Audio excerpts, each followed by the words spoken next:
Hello, Christopher. Hello. Welcome to Iceland. Thanks. How do you like it so far? It's really nice, really nice. Good weather. We have luck. Not so cold. No? It's okay. Little bit snow in the mountains still? but it's nice looking. It's really good. Yeah. And yeah, really nice horses. Yeah. You were aiming for World Championship last year. Yeah.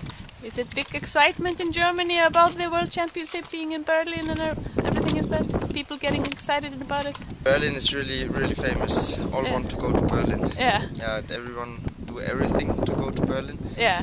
We will see. I think it will be really interesting. Do you think it will be the best World Cup so far? Yeah. I don't want to say that, but I hope so. Yeah. I hope so. Yeah. And I think they will do it really good. Yeah, I believe so too. Yeah.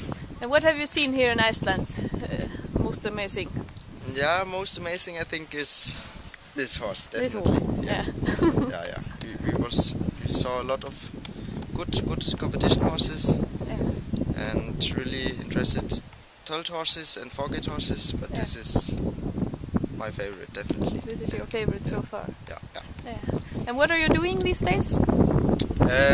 Here in Iceland? No, just working as a worker? Yeah, I work with horses in Swiss. Yeah. And was before at Lipperthof in Germany.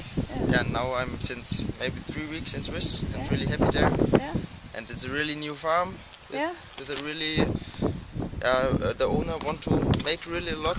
Yeah. I think it's a really good future there. Okay. And will you stay there the whole winter? Yeah, definitely. Yeah. The whole winter, and I don't think that I go there away so far. No.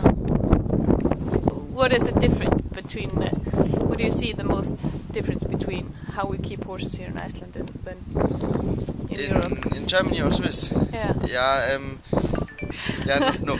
We have in Iceland we have much more material. It's unbelievable, and the horses are so fresh and focus only forward. Yeah. That is one of the problem I think in Germany or Swiss or somewhere else, that the horses are. Maybe we ride a lot of dressage and make our horses soft, but sometimes we forgot a little bit the forward. Yeah. And that is in Iceland really nice to feel, and also to feel the horses when they want to run and with the area, the wind and everything. It's a nice feeling. Yeah. So you will take that with you to Switzerland? Yeah. I hope I can have it in my head when I ride the horses in Germany or Swiss. Yeah. But have a nice trip home. Thanks. And thanks for the interview.